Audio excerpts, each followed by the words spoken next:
नमस्कार। Exam selection 360 पर आपका स्वागत है। मैं आज आपको पहले तो बता दूं, कुछ टेक्निकल इशू और कुछ प्रॉब्लम थी जिस वजह से हमारी क्लास रेगुलर नहीं हो पाई। उन सारी समस्याओं से लड़कर हम फिर वापस अपनी क्लास रेगुलर करेंगे। 2 से 3 दिन जो हमारी क्लास नहीं हो पाई, कुछ बहुत बड़ी समस्याएं थी। धीरे धीरे आपको कल जानकारी मिल जाएगी उसकी क्या समस्याएं रही जिस वजह से क्लास नहीं हो पाई। तो हम सबसे पहले आज डिस्कस करते हैं कि आज जो सारी चीजें आसपास की जो घटनाएं घटी हैं, तो हमने इसमें आपको ध्यान में बता दूं तो 3 और 4 दिसंबर का हमने जो है एक करंट अफेयर इकट्ठा कर लिया है। और इस करंट अफेयर में हम जो है काफी लंबी चौड़ी बातें करने वाले हैं। कुछ 2-3 दिन के जो महत्वपूर्ण सवाल हैं उनको उठाया है।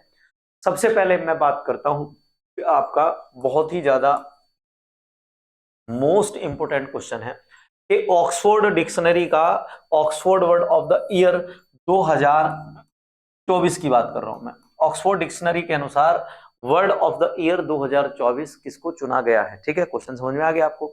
तो वर्ड ऑफ द ईयर किसको चुना गया है? देखो, 2023 में 2023 में जो वर्ड ऑफ द ईयर चुना गया था वो चुना गया था रिज को।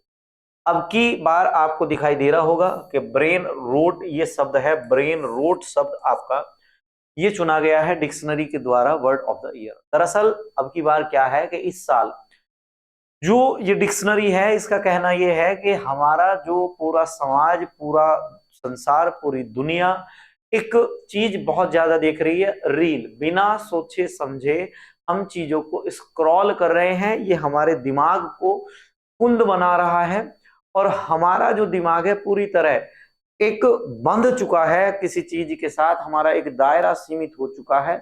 नई एक्टिविटी को सोच नहीं पा रहे। उन शब्दों के लिए, उन सारी एक्टिविटी के लिए ब्रेन रोट शब्द जो है चुना गया है। तो ये अब की बार आपके प्रश्न में आ सकता है। पेपर जो आते हैं, हर बार पेपरों में पूछा जाता है कि डिक्शनरी का वर्ड ऑफ द ईयर कौन कौन से रहे हैं, तो मैं आपको बता दे रहा हूं। देखो, तो Oxford dictionary word of the year आपका ब्रेन रोट है। इसके अलावा इसमें क्या है, मैंने आपको बताया बिना सोचे समझे केवल स्क्रॉल करते जाने की निरंतरता के लिए एक टर्म इस्तेमाल किया जाता है जिसका नाम है ब्रेन रोट। ब्रेन रोट की अगर बात करें तो इस शब्द का इस्तेमाल सबसे पहले 1854 में एक व्यक्ति थे जिनका नाम था हेनरी डेविड थोरो की किताब, उनकी एक बुक थी थोरोज बुक। उस किताब में जो है वाल्डेन, थोरे की किताब थी जिसका नाम था वाल्डेन। इस वाल्डेन नाम की किताब में सबसे पहले आपका ब्रेन रोट शब्द इस्तेमाल किया गया था। इसके बाद अगर बात करें तो कॉलिंस डिक्शनरी के अनुसार 2014 के लिए ब्रेड शब्द को साल का जो है शब्द घोषित किया गया है। इसके अलावा कैम्ब्रिज डिक्शनरी के हिसाब से अगर देखा जाए तो मैनिफेस्ट शब्द को वर्ष 2024 का शब्द नामित किया गया है। ठीक है, क्लियर हो गई बात। अगर आपसे पूछा जाए तो ब्रेड शब्द जो है वो कौन सा है? कॉलिन डिक्शनरी का वर्ड ऑफ द ईयर है और कैम्ब्रिज डिक्शनरी का है मैनिफेस्ट शब्द ऑफ द ईयर। तो ये आपके 3 शब्द of the year, word of the year पूछे जाते हैं, आपको ये ध्यान रखने ही रखने हैं। ठीक, अगले प्रश्न पर मैं बढ़ता हूं। संयुक्त सैन्य अभ्यास हरि माऊ शक्ति का आयोजन किस देश के साथ करता है? संयुक्त सैन्य अभ्यास हरिमाऊ शक्ति का आयोजन भारत किस देश के साथ करता है? तो दरअसल ये युद्ध अभ्यास भारत जो है, अगर आपसे पूछा जाए किसके साथ करता है, तो भारत ये युद्ध अभ्यास मलेशिया के साथ करता है। किसके साथ करता है मेरे भाई? ये युद्ध अभ्यास भारत मलेशिया के साथ करता है। इसके अलावा इसमें मैं आपको बता दूं तो मलेशिया के साथ हमने कुआलालंपुर के बेटोंग कैंप में ये युद्ध अभ्यास 2 तारीख से शुरू हुआ है और 15 दिसंबर तक ये जो है आयोजित किया जाएगा। ठीक है, क्लियर है? ये 2 तारीख से 15 तारीख तक ये युद्ध अभ्यास आपका आयोजित किया जाना है। साथ ही में मैं आपको बता दूं कि 2024 के कुछ प्रमुख युद्ध अभ्यास हैं। तो युद्ध अभ्यास आपका अभी एक राजस्थान का पशुचर वाला पेपर आया है। मैंने आपको बताया था जो बच्चा मेरी रेगुलर क्लास ले रहा है, जो स्टैटिक चीजें पढ़ रहा है, मैं गारंटी से कह सकता हूं कि पिछले 3 महीने में जो चीजें पढ़ाई हैं 2 महीने में, उनमें से आपको अगर 20 प्लस क्वेश्चन मैं अपनी इन स्टैटिक वाली वीडियो में से ना बता दूं तो आप मुझे कह सकते हैं कि आपका पढ़ाया हुआ असर आ नहीं रहा। बस आपको ध्यान रखना है कि जितनी चीजें पढ़ाई जा रही हैं, जितने शब्द बोले जा रहे हैं, उन शब्द को आपको बड़े ध्यान से सुनना है, ठीक है। युद्ध अभ्यास की अगर बात करें, युद्ध अभ्यास की, तो भारत और अमेरिका के बीच युद्ध अभ्यास होता है, उसका नाम युद्ध अभ्यास है। तरंग शक्ति जोधपुर में हुआ था, ये भी एक बार क्वेश्चन आया है, और ये भारत और 8 देशों ने मिलकर किया है। ये क्वेश्चन भी आपका जो पशुचर विभाग वाला जो राजस्थान में हुआ, ये क्वेश्चन आया है। इसके अलावा धर्म गॉर्जियन की अगर बात करें, तो भारत और जापान, अभी आपका एनटीपीसी के जो एग्जाम चल रहे हैं टेक्नीशियन वाले, एनटीपीसी टेक्नीशियन में परसों की शाम की शिफ्ट में यही वाला क्वेश्चन रखा हुआ मिला था। इसके अलावा नोमैडिक एलिफेंट भारत और मंगोलिया के बीच होता है। शक्ति भारत और फ्रांस के बीच होता है। मालाबार युद्ध अभ्यास भारत, अमेरिका, जापान और ऑस्ट्रेलिया। आपको मैं हर बार बताता हूं कि ये चारों देशों का समूह क्या कहलाता है, क्वाड। इनके युद्ध अभ्यास का नाम जो है मालाबार है। कोकण की अगर बात करेंगे तो कोकण युद्ध अभ्यास आपका जो है वो किसके, भारत और यूके के बीच हो रहा है, ठीक। इसके अलावा अल मोहम्मद अल हिंदी भारत और सऊदी अरब के बीच हो रहा है। गरुड़ शक्ति की अगर बात करेंगे तो भारत और इंडोनेशिया के बीच जो है गरुड़ शक्ति युद्ध अभ्यास हो रहा है। साथ ही में लास्ट आपका एक है विनबैक्स युद्ध अभ्यास, ये वियतनाम और भारत के बीच युद्ध अभ्यास हुआ है। मैं ये कह रहा हूं 2024 के जितने भी एग्जाम हैं और आपके जितने भी मार्च और अप्रैल तक जितने भी एग्जाम होंगे, जो भी कोई युद्ध अभ्यास आएगा, मेरी क्लास से अगर बाहर युद्ध अभ्यास आ जाए तो आप ये कहना कि सर आपका पढ़ाया हुआ युद्ध अभ्यास नहीं आया। मैंने 2024 के जितने भी युद्ध अभ्यास मोस्ट इंपोर्टेंट है वो सारे आपको कराए हैं। आपको पढ़ के जाना है, वीडियो को देख के जाना है, ये आपको ध्यान रखना है। अगला, नवनिर्वाचित अमेरिकी राष्ट्रपति। दरअसल आपको पता है कि अमेरिका में राष्ट्रपति का चुनाव हुआ ही है। अब राष्ट्रपति का चुनाव हुआ है वहां पर, तो अभी डोनाल्ड ट्रंप के द्वारा राष्ट्रपति पद की शपथ नहीं ली गई। उनका जो कार्यकाल है वो जनवरी से शुरू होगा। अभी जो बाइडन वहां के राष्ट्रपति बने हुए हैं, तो अब क्या होगा कि वो पहले ही राष्ट्रपति बनने से पहले पहले वो किस किस को क्या पद देंगे वो सारी घोषणा कर रहे हैं। उन्होंने एक भारतीय मूल के व्यक्ति को एक बड़ी जिम्मेदारी दी है कि एफबीआई के निदेशक के रूप में इसे चुना है। तो आपका कश्यप कास पटेल, इनका पूरा नाम जो है वो है कश्यप कास पटेल। कश्यप कास पटेल को चुना गया है एफबीआई के अध्यक्ष के रूप में। किसके, एफबीआई के अध्यक्ष के रूप में इसमें चुना गया है। हाल ही में अगर बात करें, भारतीय अमेरिकी कश्यप कास पटेल को डोनाल्ड ट्रंप ने निदेशक के रूप में नॉमिनेट कर दिया है। कास पटेल की अगर बात करें तो कास पटेल का जो जन्म हुआ है वो अमेरिका में हुआ है, बट इसके माता पिता भारतीय मूल के हैं। पहले ये अफ्रीका चले गए, अफ्रीका से फिर अमेरिका आ गए। इसके अलावा बात करें एफबीआई की, तो फेडरल ब्यूरो इन्वेस्टिगेशन, ये एक जो है आप कह सकते हैं दुनिया की सबसे बड़ी और महत्वपूर्ण खुफिया एजेंसी में से एक है। तो ये क्या है, एक प्रकार की यहाँ पर खुफिया एजेंसी है। पूरे जितने भी मामले अमेरिका के अंदर होते हैं, ऐसी एक भी घटना, एक भी छोटी से छोटी घटना ऐसी नहीं होती जो एफबीआई को ना पता हो। एफबीआई की स्थापना मेरे भाई 1908 में की गई थी, और इसका जो हेडक्वार्टर है, कई बार पूछा जा सकता है, तो वाशिंगटन डीसी में इसका हेडक्वार्टर है। इतनी बात आप समझ रहे होंगे। जैसे बहुत सारे देश हैं, उनकी अलग अलग कुछ जो है गुप्तचर संस्थाएं हैं। मैं देखता हूं कितने बच्चे ऐसे हैं जो कम से कम 5 देशों की गुप्तचर संस्थाओं को मुझे बता सकते हैं। अगर आप यहां तक वीडियो देख रहे हैं तो आप पूरी दुनिया के उन बच्चों से अलग हैं जो बार बार रील स्क्रॉल कर रहे हैं। आपके अंदर अभी पढ़ने का पेशेंस बचा हुआ है, आप चीजें पढ़ सकते हैं, आपको ध्यान रखना है। अगले क्वेश्चन पर आते हैं, Syed Modi international badminton championship. ये भी आपका बहुत महत्वपूर्ण सवाल है। ये सवाल आपका पेपर में रखा हुआ मिलेगा। जो दरोगा पेपर वाला जो आपका रेलवे एसआई वाला जो पेपर है, जो बच्चे देने जाएंगे, मैं गारंटी से कह सकता हूं उनके पेपर में ये क्वेश्चन रखा हुआ मिलेगा। Syed Modi international badminton tournament में किसके द्वारा गोल्ड मेडल जीता गया है? आपको इस खिलाड़ी को देखने के बाद पता चल ही गया होगा कि ये कौन है। तो ये कौन है, आपकी पीवी सिंधु। पीवी सिंधु ने इस साल 2024 में, उनका इतना अच्छा साल नहीं रहा खेल के हिसाब से, पर साल जाते जाते इन्होंने एक और बड़ा काम कर दिया कि अपने जो प्रमुख मेडल मिले हैं उनमें एक और सितारा जोड़ दिया, और इन्होंने जो है जो है आपका सैयद मोदी इंटरनेशनल जो बैडमिंटन चैंपियनशिप है इसको जो है जीत लिया है। बात करते हैं इन्होंने किसको हराया है, तो सुपर 30 बैडमिंटन टूर्नामेंट में इन्होंने गोल्ड मेडल जीता है। इससे पहले ये 2 बार और जीत चुकी थी। कुल इन्होंने 3 बार इस प्रतियोगिता को जीता है, और इन्होंने फाइनल मुकाबले में चीन की खिलाड़ी को मात दी है। पीवी सिंधु में अगर आपसे पूछा जा सकता है तो पीवी सिंधु ऐसी है आपकी खिलाड़ी के 2 बार ओलंपिक में 2 बार मेडल जीतने वाली खिलाड़ी हैं। एक बार इन्होंने कांस्य पदक और एक बार इन्होंने जो है आपका सिल्वर मेडल जीता है। इसके अलावा आपको ध्यान रखना है, देखो 2016 में इन्होंने क्या जीता है, रजत पदक, और 2020 में इन्होंने जो है कांस्य पदक जीता था। ठीक, अर्जुन अवार्ड इनको 2013 में दिया गया है, ये आपको ध्यान रखना है। पद्मश्री 2015 में, और मेजर ध्यानचंद खेल रत्न अवार्ड 2016 में इनको दिया गया है। क्लियर है, मेजर ध्यानचंद अवार्ड 2016 में इनको दिया गया था। आपको ये विशेषकर ध्यान रखना है कि अगर इनके जन्म की बात करें तो इनका जन्म आपसे पूछा जा सकता है कहां पर हुआ है, तो इनका जन्म हैदराबाद में हुआ है। कहां पर हुआ है, हैदराबाद में हुआ है। भारत की सबसे प्रमुख खिलाड़ियों में से एक रही है, ये आपको ध्यान रखना है, भारत की सबसे प्रमुख खिलाड़ियों में से एक हैं।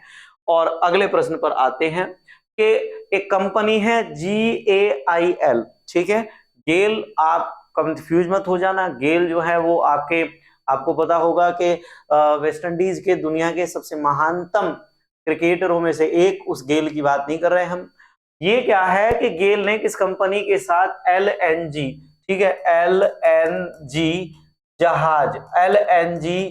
जहाज के लिए दीर्घकालिक चार्टर अनुबंध पर हस्ताक्षर किए हैं।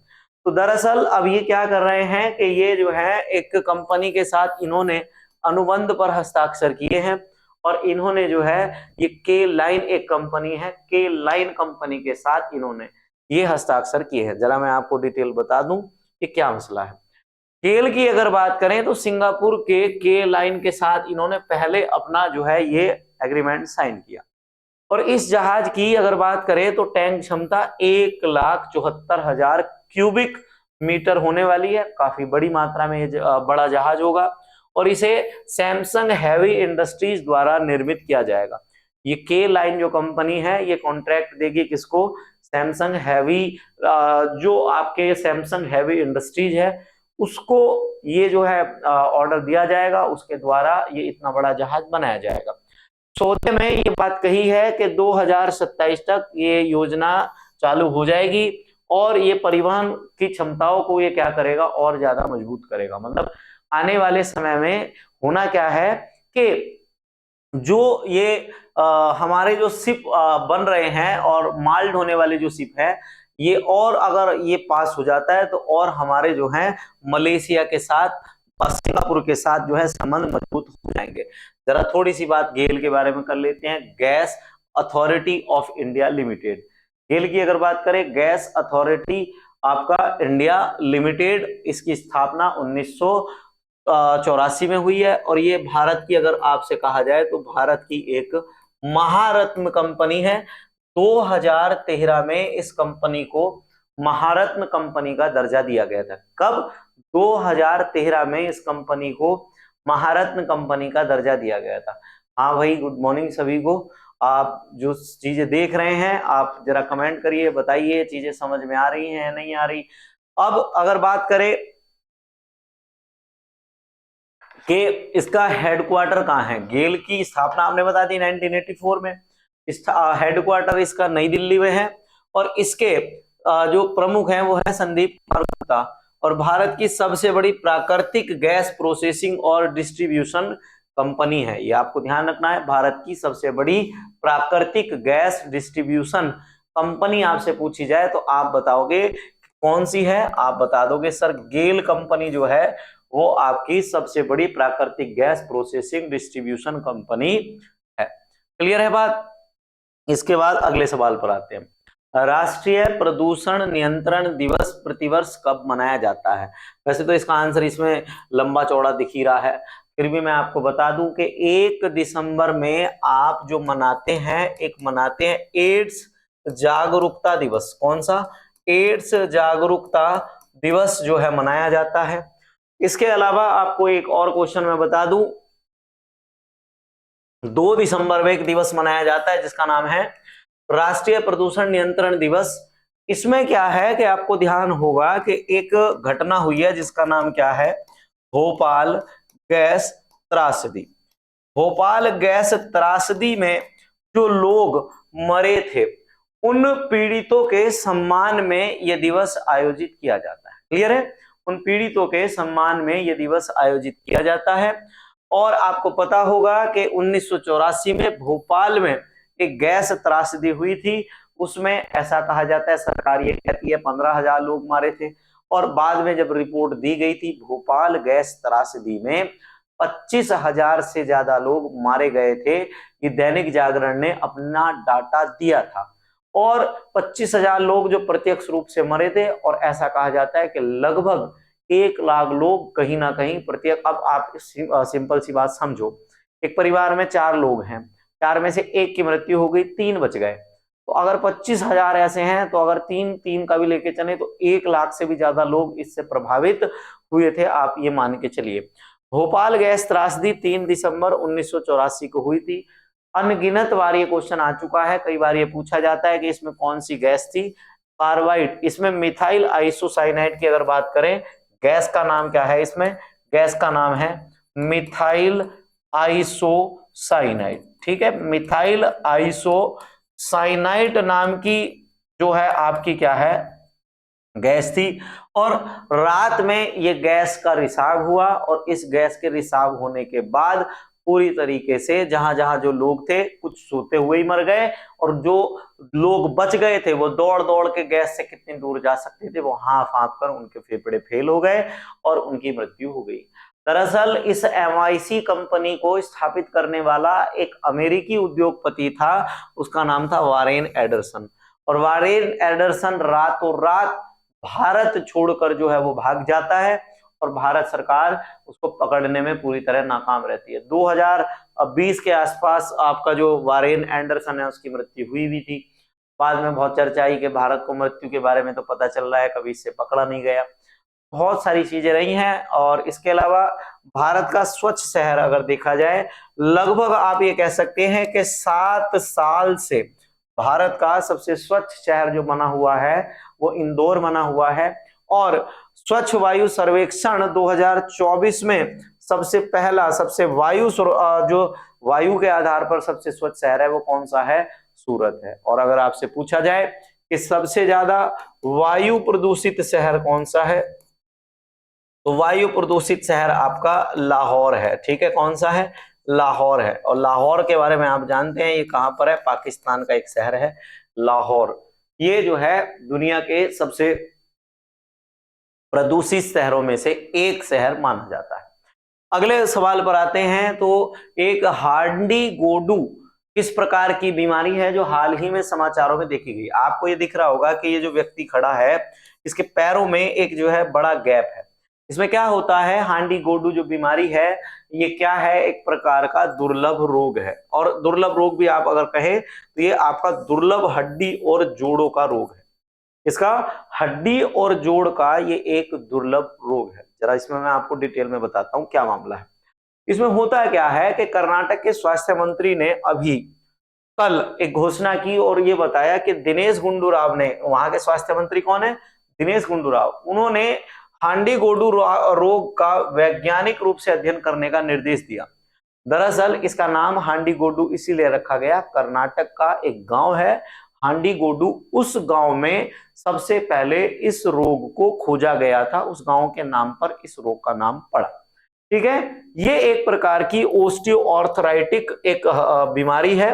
और अगर बात करें तो ये हड्डी और जोड़ों का एक रोग है जो शिमोगा और चिकमंगलूर जिले में पाया जाता है। 2 जिले हैं, शिमोगा और चिकमंगलूर जिले में पाया जाता है। ये क्या है, ये 2 तरीके से काम करता है। ये कई बार जन्म लेने के बाद बच्चे को हो जाता है, कई बार ऐसा होता है कि जेनेटिक रूप से भी बच्चे इससे प्रभावित होते हैं। तो ये एक वंशानुगत भी हो सकता है और इसके अलावा ये नॉन जेनेटिक भी हो सकता है। इसके अलावा इसमें हड्डियां और जो जोड़ होते हैं वो पूरी तरीके से क्या होते हैं, प्रभावित हो जाते हैं। ये आपको बात ध्यान रखनी है। पहली बार आपको मैंने बताया था हांडी गोडू गांव में देखा गया, इस वजह से इसका नाम हांडी गोडू रखा गया। दर्द होता है और चलने में बड़ी कठिनाई हो जाती है जिस व्यक्ति को ये रोग हो जाता है। पहली बात तो आपको ये ध्यान रखनी है, ठीक है। इसके बाद ये रोग किशोरावस्था से पहले शुरू होता है और गतिशीलता को गंभीर रूप से प्रभावित कर देता है। मतलब जिस व्यक्ति को ये हो जाएगा वो जीवन भर लगभग चलने में क्या हो जाएगा, नाकाम हो जाएगा। इसके अलावा बात करें ये बीमारी तो 1000 से अधिक लोग अभी तक इसकी खोज 80 के दशक में की गई थी, 1980-85 के दशक में इसकी खोज की गई थी और अब तक इन 2 जिलों में 1000 से ज्यादा लोग इस रोग से मर चुके हैं। इसके अलावा अगर देखा जाए तो ये दक्षिण अफ्रीका में पाया जाने वाला एक मेसेलेनी जोड़ रोग होता है। अफ्रीका में वायरस फैलता है मेसेलेनी जोड़ रोग, उसके जैसा ही ठीक ये है। बस आप ये कह सकते हैं कि भारत के ये जो है हांडी गोडू गांव में देखा गया, इस वजह से इसका नाम ये पड़ गया। अदरवाइज इनके सिम्टम्स देखना, इसका ट्रीटमेंट सब कुछ उसी के जैसा करना पड़ता है। अगले प्रश्न पर आते हैं। तो समाचारों में देखी गई उच्च ऊर्जा स्टीरियोस्कोपिक प्रणाली HESS वेधशाला किस देश में स्थित है?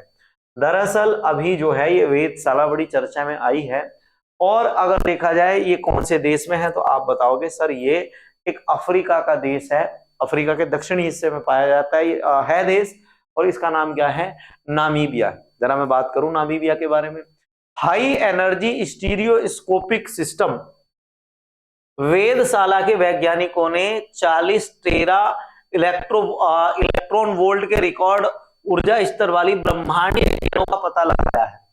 मतलब इस जो मशीन के द्वारा 40 टेरा इलेक्ट्रॉन वोल्ट के रिकॉर्ड की जो किरण है उनका पता लगाया है, इस वजह से चर्चा में आया। इसके अलावा ओमान आइलैंड में चेरनोकोव टेलीस्कोप पैगामा किरणों का ये क्या कर रहा है, बार बार निरीक्षण कर रहा है। ये लंबे समय से सन 2000 से वहां पर रखा हुआ था और ये लंबे समय से निरीक्षण कर रहा था। इसके निरीक्षण में अब पहली बार इतनी बड़ी मात्रा में जो है किरणें इसके संपर्क में आई हैं। बात करें तो ये मिल्की वे और दूर की आकाशगंगाओं के स्रोत पर ध्यान केंद्रित करता है। हमारी आकाशगंगा का नाम क्या है, मिल्की वे। तो उसके दूर जो आकाशगंगाएं हैं उन आकाशगंगाओं के अध्ययन के बारे में क्या करता है, जानकारी लेता है। और डार्क मैटर और मौलिक भौतिकी शामिल है। इसमें 13 देशों के 40 से ज्यादा संस्थान और 260 से ज्यादा वैज्ञानिक इस कार्यक्रम को जोड़कर देख रहे हैं कि वो सोच रहे हैं कि कहीं किसी ऊर्जा के पुंज से किसी दुनिया के किसी आदमी के साथ हमारा संपर्क हो जाए, उसके लिए इसमें पूरी दुनिया झुकी हुई है। बात करें नामीबिया की तो नामीबिया की राजधानी आप जानते होंगे, नहीं जानते तो आप देख सकते हैं। नामीबिया की राजधानी विंडहॉक है और मुद्रा की अगर बात करें तो नामीबियाई डॉलर, इसको NAD कहा जा सकता है। नामीबियाई डॉलर जो है इसकी मुद्रा है। राष्ट्रपति यहाँ के HE हिफी के पुण्य पोहाम्बा है और कालाहारी और नामीबिया के जो है ये क्या है, प्रमुख मरुस्थल है। आपको ध्यान रखना है कालाहारी मरुस्थल और नाबीब मरुस्थल जो है वो कहाँ है, नामीबिया के मरुस्थल है। कालाहारी मरुस्थल अगर आपसे पूछा जाए कालाहारी मरुस्थल तो ये एक शीत मरुस्थल है। कई बार पूछा जाता है कि कालाहारी मरुस्थल कैसा है तो आप कह सकते हैं कि ये एक शीत मरुस्थल है। क्लियर है, शीत मरुस्थल है। समाचारों में रहा नोट्रे डेम कैथेड्रल चर्च किस देश में स्थित है? अगर बात करें, दरअसल आपने नाम सुना होगा, जब आप वर्ल्ड हिस्ट्री पढ़ते हैं तो वर्ल्ड हिस्ट्री में आपको सुनने को मिलता है एक नाम, नेपोलियन बोनापार्ट के समय से ही फ्रांस की ये चर्च बड़ी फेमस है। 2019 की मैं अगर आपको बताऊं बात तो 2019 में इसमें जो है एक बड़ी मात्रा में आग लग गई और आग लग जाने के बाद ये पूरी तरह चर्च नष्ट हो गई और वहां की जनता ने ये कहा, सरकार से गुहार लगाई कि ये एक हेरिटेज साइट है, सरकार इस पर ध्यान दे और इसका पुनः निर्माण कराए। इसके बाद क्या होता है, तो पहले हम बात करें तो कहां पर है, ये फ्रांस में है। फ्रांस के तत्कालीन राष्ट्रपति के द्वारा इसमें कार्य शुरू करवाया गया 2020 में। इसमें कार्य हुआ, इमैनुअल मैक्रोन ने इसके कार्य पूरा होने के बाद जितने इसमें 1000 मजदूर लोग इंजीनियर काम कर रहे थे उन सभी व्यक्तियों को हार्दिक बधाई दी है और इस चर्च के बारे में बताया है। जरा बात करते हैं क्या है ये। तो यहाँ नोट्रे डेम फ्रांस के पेरिस में स्थित है, इसे पेरिस की आत्मा के नाम से भी जाना जाता है। इसके अलावा बात करें तो ये प्रसिद्ध एक गोथिक गिरजाघर है, ठीक है। ये आप कह सकते हैं जो ईसाई धर्म होते हैं उसमें कम्युनिटी होती है, गोथिक गिरजाघर है। आपको पता होगा कि गिरजाघर जो है वो किसको कहा जाता है, चर्च को हिंदी में गिरजाघर कहा जाता है। ये अपने आकार, उम्र और वास्तुकला की विशेषताओं के लिए जाना जाता है। इसके अलावा नेपोलियन के राज्याभिषेक और शाही शादियों सहित महत्वपूर्ण घटनाओं का ये जो है स्थल रहा है। आप ये कह सकते हैं कि नेपोलियन बोनापार्ट का यहाँ पर ही राज्याभिषेक हुआ और यहाँ जो बहुत सारे राजा रह रहे थे उनकी शाही शादियां इसी में हुई हैं। साथ ही में ध्यान रखना ये यूनेस्को की विश्व धरोहर की सूची में शामिल है। इसमें बहुत प्रकार की मूर्ति, रंगीन कांच और खिड़कियां लगी हुई हैं। आपको मैं बता दूं तो दुनिया में सबसे ज्यादा विश्व विरासत स्थल की जो चीजें हैं वो कहां पर हैं, वो विश्व विरासत स्थल की जो चीजें हैं वो आपकी फ्रांस में ही है। नेक्स्ट क्वेश्चन पर बढ़ते हुए तो बढ़ते हैं, फ्रांस की राजधानी क्या है, पेरिस है। आपको पता होगा 2024 के ओलंपिक और पैरा ओलंपिक गेम जो हुए हैं वो फ्रांस की राजधानी पेरिस में ही हुए हैं। इसके अलावा राष्ट्रपति इमैनुअल मैक्रोन है, मुद्रा यूरो है। और अगर आपसे पूछा जाए कि पश्चिमी यूरोप का सबसे बड़ा देश कौन सा है, तो पश्चिमी यूरोप का सबसे बड़ा देश फ्रांस है। कौन सा है, फ्रांस। फ्रांस के पूर्व में एक आल्प्स पर्वत है और आपसे पूछा जाता है कई बार कि स्विट्जरलैंड और फ्रांस के बीच की सीमा रेखा किसके द्वारा निर्धारित होती है, तो स्विट्जरलैंड और फ्रांस के बीच की सीमा रेखा आल्प्स पर्वत के द्वारा, स्विट्जरलैंड और इटली की सीमा रेखा किसके द्वारा निर्धारित होती है, तो भी आंसर आएगा आल्प्स पर्वत के द्वारा ही निर्धारित होती है। अगले और लास्ट क्वेश्चन की अगर बात करें तो यूनेस्को ने भारत के किस राज्य को शीर्ष विरासत पर्यटन स्थल घोषित किया है, तो अगर बात करें तो इसका आंसर बन जाएगा कि शीर्ष पर्यटन विरासत स्थल घोषित किया है पश्चिम बंगाल को। आपको मैं बता दूं सबसे ज्यादा पर्यटन इस साल जो रहा है वो रहा है उत्तर प्रदेश में, दूसरे नंबर पर रहा है तमिलनाडु, तीसरे पर रहा महाराष्ट्र। इसके अलावा यूनेस्को के अनुसार जो नई लिस्ट आई है उस लिस्ट ने ये कहा है कि सबसे ज्यादा जो वर्ल्ड हेरिटेज साइट हैं वो अब घोषित की जाएगी। 3 और नई हेरिटेज साइट पश्चिम बंगाल में। पश्चिम बंगाल की मुख्यमंत्री ने ये भी कहा है कि भारत का सबसे प्रसिद्ध मेला, ये कहने में कोई गुरेज नहीं है कि सबसे ज्यादा प्रसिद्ध मेला आपका जो है वो कुंभ मेला है। भारत का दुनिया का सबसे बड़ा एक धार्मिक महोत्सव है। पर अगर ये कहा जाए कि भारत का दूसरा सबसे बड़ा मेला जिसको गंगा सागर मेला कहा जाता है, वहां पर लोग यात्रा करके समुद्र में गंगा सागर द्वीप है उस पर जाते हैं, ये भारत का दूसरा सबसे बड़ा मेला है। उसके लिए हेरिटेज साइट में शामिल होने पर राज्य को बधाई दी है। इसके अलावा यहाँ पर चाय पर्यटन के विकास में राज्य की प्रगति पर प्रकाश डाला और यहाँ पर यह बताया है कि राज्य में और हेरिटेज साइटें और धीरे धीरे शामिल होगी। यूनेस्को के बारे में जरा हम बात कर ले तो यूनेस्को आप जानती हैं कि United Nation Educational Scientific Cultural Organization है। इसका गठन 16 नवंबर 1945 को किया गया था। इसमें 194 देश शामिल हैं और इसके सहायक सदस्य देश जो हैं वो 12 सह सदस्य देश हैं। साथ ही में आपको ध्यान रखना है इसके महानिदेशक कौन है, आंद्रो ओजाले जो हैं, ओजोले इसके अध्यक्ष हैं। साथ ही में अगले क्वेश्चन पे आप ध्यान रख सकते हैं कि इसके मुख्यालय को कहा जाता है क्या, पेरिस के प्लेस डी फोंटेनॉय में जो है इसका क्या है, मुख्यालय है।